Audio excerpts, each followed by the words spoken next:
Saya ambil 1/4 jam paling lama. Siap? Bu, pemandangan alam kubur. Kalau pemandangan akhirat sudah jelas. Pemandangan akhirat sudah jelas. Maksud saya akhirat itu apa? Yang taman surga, penuh dengan kesenangan.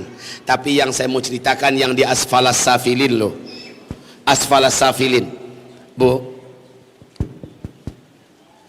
masih ingat mah kita tinggal di Padang Lebar ya?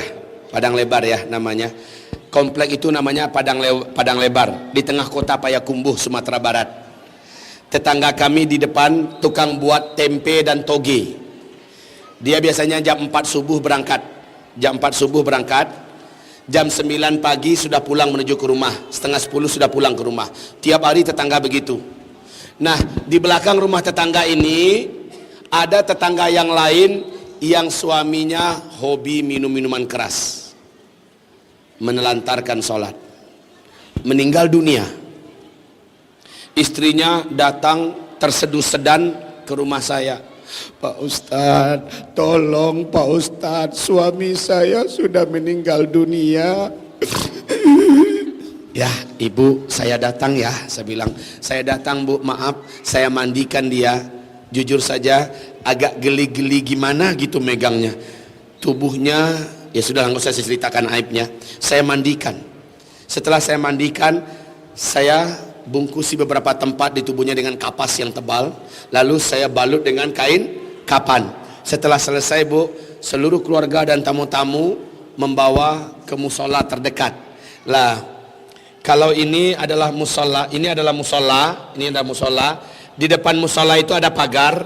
Di sini adalah kawasan pekuburan. Kawasan pekuburan. Ini kawasan pekuburan, ini jalan. Jalan yang bisa dilalui oleh satu mobil. Jalan yang udah diaspal. Di seberang jalan itu adalah sawah. 2 meter ke bawah sawah gitu ya. Nah, komplek kami di sini. Udah kebayang? Komplek kami di sini. Ibu tahu ketika selesai menyolatkannya di musola ini, kami solatkan, langsung dia dibawa ke pandam kuburan. Lobangnya sudah disiapkan. Lobangnya sudah disiapkan. Orang-orang sudah pada berdiri di sekitar lobang kuburan. Saat jasadnya diterima oleh 3 orang yang ada di dalam lobang kuburan, diterima. Ketika akan dimasukkan begini, ibu, yang di atas pada menjerit. Yang di atas pada menjerit.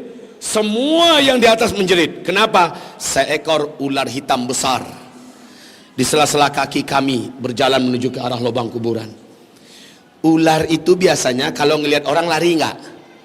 Ini bukan lari, tapi malah jalan sela-sela kaki kami, seolah-olah mempertontonkan dirinya. Ya, langsung ke arah lubang kuburan dan menjatuhkan diri ke dalam. Ketika di atas tadi orang sudah meloncat-loncat. Ketakutan, ularnya besar, Bu. Kira-kira 4 meteran ada. Ya, masuk ke dalam. Masuk ke dalam. Orang yang tadi mau memasukkan jasadnya ke liang lahat, melihat ular sebesar itu masuk, langsung main lemparkan aja lagi, ya. Ularnya aneh, Bu. Dia tidak ngapa-ngapain orang yang 3 orang itu di bawah itu nggak diapa-apain. Dia langsung masuk ke dalam liang lahat seolah standby nunggu, siap nemenin gitu istilahnya. Maka mereka cepat dengan acak menyusun papan itu dengan acak, langsung loncat ke atas, dan anaknya nangis di atas, istrinya nangis, semua yang keluarganya pada nangis. Ular dengan dia sudah di dalam liang lahat bersamaan. Dipadat-padatin kuburannya.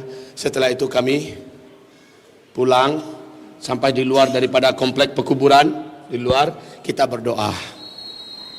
Selesai. Selepas zuhur selesai. Sorenya selepas asar, datanglah seorang lelaki bertubuh tinggi ke rumah saya. Dari lehernya ini sampai ke bawah betisnya dekat mata kaki itu full tato. Kalau di Jepang itu apa namanya Mas Hafid? Yang kayak yakuza, full tato.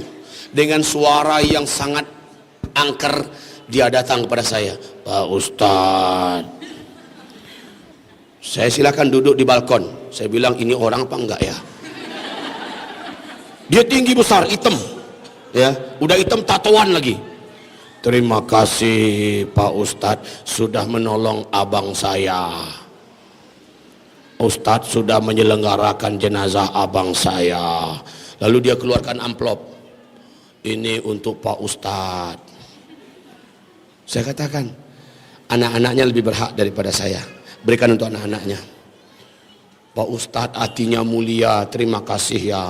Abang saya itu matinya dalam keadaan mabuk Pak Ustadz. Itu dia.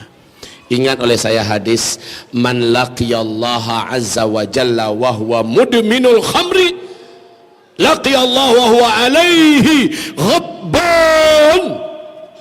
Siapa yang meninggal dunia sementara dia masih pencandu minuman keras, barang-barang memabukkan, matinya Allah murka kepadanya. Begitu loh. Oh, begitu saya bilang. Iya Pak Ustadz. Ya udah kalau gitu, semoga beliau diselamatkan Allah, diampuni Allah. Terima kasih Pak Ustadz. Dia pun pergi bawa sepeda motornya. Sepedanya pun menyeramkan bentuknya. Mulai dari orang ke sepeda ke motornya sama-sama serem. Dia pergi lapang dada saya. Saya pikir malaikat maut yang datang. Yang sebenarnya kisah besoknya. Baru ini sebenarnya kisah besoknya. Yang buat tempe dan toge di depan itu, tiba-tiba jam 9:30, jam 10 kurang 20 menit lah, gedor pintu rumah saya. Pak Ustadz, Pak Ustadz, Pak Ustadz, Pak Ustadz, Assalamualaikum Pak Ustadz. Saya buka, pucat itu wajah tetangga. Kalau yang tetangga ini langsung di hadapan rumah saya. Yang meninggal itu yang di belakangnya loh. Gimana? Pas saya buka pintu, Pak Ustadz, Pak Ustadz, ada apa? Saya bilang, tolong tenang sedikit, ada apa? Pak Ustadz, tadi saya lewat di depan kuburan itu. Lewat. Jadi orang sana kan ada delman ya. Payakumbuh kan masih terkenal, kuda bendi delman itu masih banyak. Bendi, kalau delman kan udah bahasa sini ya. Ya, bendi kalau kami. Kalau yang tukang kusirnya itu ya kusir. Ya. Jadi ternyata ini kan pandam kuburan, ya. Ini jalan, kira-kira 5 meter lah dari jalan itu. Ini yang dikuburkan kemarin. Ibu tahu? Kudanya lewat sini, langsung pas di depan kuburan itu, langsung kuda itu mengamuk, mengamuk, tidak mampu diatasi oleh si kusir delman. Hampir saja kuda itu loncat ke sawah. Langsung si sopir, si kusir delman turun dan diambilnya kekang kuda yang di sini, lalu dilarikan lebih jauh. Apa kata kusir delman? Kuda ini melihat setan, kuda ini melihat hantu, kuda ini melihat pocong, macam-macam lah bahasanya. Ustadz, masa iya ada hantu pagi-pagi katanya? Saya katakan, tepat ya, dekat yang dikuburkan kemarin. Iya Pak Ustadz. Nafasnya masih terengah-engah. Saya katakan, duduk sebentar, sinilah, duduklah. Saya kasih tahu, tahukah engkau wahai saudaraku, wahai tetanggaku, di zaman Nabi, ketika Nabi melewati satu pemakaman yang ada beberapa kuburan di situ, onta yang ditunggangi Nabi tiba-tiba mengamuk. Masih ingat kisah ini? Onta yang ditunggangi Nabi tiba-tiba mengamuk. Hampir saja Nabi terjatuh, untunglah beliau sigap, kedua kakinya yang langsung terjejas ke tanah. Onta ini dilarikan jauh oleh Nabi, lalu diikatkan di salah satu tiang batang kurma. Setelah itu Nabi mengambil pelepah batang kurma yang ada, kemudian dibawanya ke kuburan. Lalu kata Nabi kepada para sahabat yang ada, tuan-tuan tahu tidak ini kuburan siapa, ini kuburan siapa? Di antara sahabat ada yang katakan, saya tahu ya Rasulullah, ini kuburan Fulan bin Fulan dari kabilah Anu. Kalau yang itu kuburan Fulan bin Fulan dari kabilah Anu. Nabi berkata, ketahuilah oleh kalian, innahuma yu'azzabani, mereka berdua sekarang ini sedang diazab. Wa ma yu'azzabani min kabir wa innahu lakabir, mereka berdua tidaklah diazab karena dosa besar biasa, tapi dosa yang benar-benar besar. Yang satu kata Nabi, dia ketika hidup dulu di dunia suka mengadu domba orang, memecah belah persaudaraan orang. Suami istri yang akur jadi cerai, jadi pisah gara-gara mulutnya. Sahabat dengan sahabat jadi saling bermusuhan gara-gara mulutnya. Satu kampung dengan kampung jadi perang gara-gara mulutnya. mengadu domba kian kemari, melaporkan kian kemari, sehingga orang yang tidak bersalah jadi dianggap bersalah, ditangkap, dipenjarakan. Ini yang mulut kayak gini nih, dia adalah namam. Dia dulu adalah namam. Dia diazab. Demi Allah, kata Nabi, selain jin dan manusia mendengarkan jeritan orang yang diazab di dalam kubur, sungguh kalau saya doakan kalian bisa mendengar satu kali saja bagaimana beratnya, bagaimana dahsyatnya jeritan orang yang sedang diazab di dalam kubur. Satu di antara dua kemungkinan menimpa kalian. Kalian meninggal di tempat atau kalian pingsan. Saking beratnya jeritan orang yang diazab di dalam kubur. Yang satu lagi diazab, kata Nabi, kan dua tadi itu. Yang satu lagi diazab karena punya kebiasaan kencing di tempat terbuka. Ini satu hadis. Di hadis yang lain punya kebiasaan kencingnya di tempat yang tidak ada batas antara dia dengan tempat jatuhnya pipis, sehingga percikannya sampai ke pakaiannya. Ini biasanya laki-laki yang punya kerjaan begini, ya. Apalagi di airport. Di airport itu kan banyak tempat-tempat terbuka tuh, Mas Hafid. Seharusnya sebagai seorang muslim cari tempat yang tertutup, tempat BAB bener. Di situ baru buang air kecil. Jangan di tempat yang terbuka.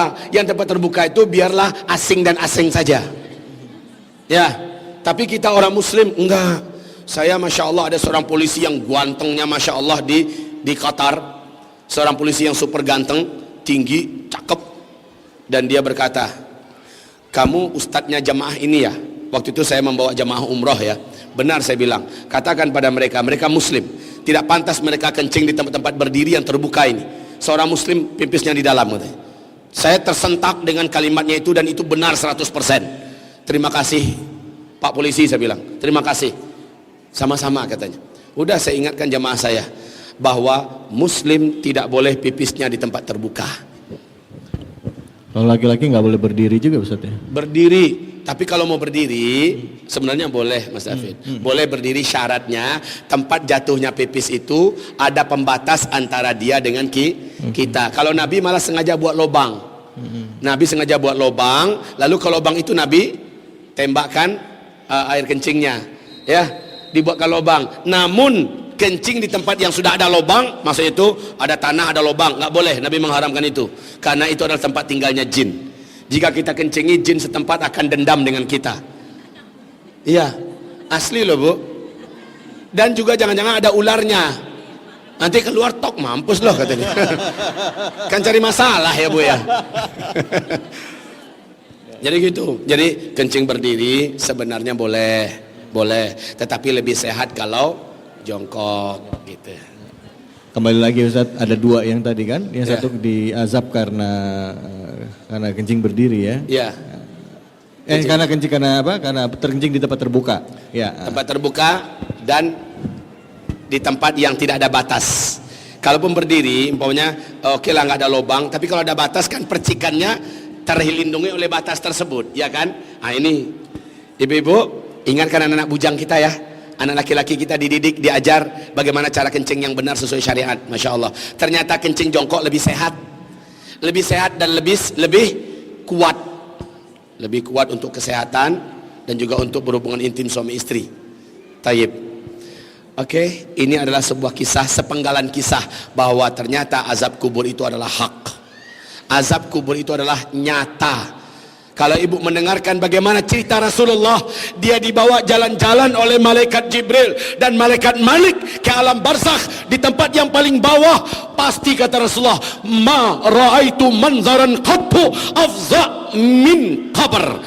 Aku tidak pernah menyaksikan ada pemandangan yang lebih seram, ada pemandangan yang lebih menakutkan, yang lebih mengerikan dari pemandangan kubur. Tidak ada yang lebih mengerikan daripada kecuali pemandangan azab kubur. Saya rasa semua kita akan menjalani masa itu, dan semoga Bapak Ibu semua ada di judul pertama yang kita ceritakan, yang dimanja-manjain, yang disayang-sayangin, kemudian yang dicabut dengan husnul khotimah, lalu diletakkan di a'la illiyin. Amin ya Allah ya Rabbal Alamin. Baik, alhamdulillah rabbil alamin. Terima kasih banyak.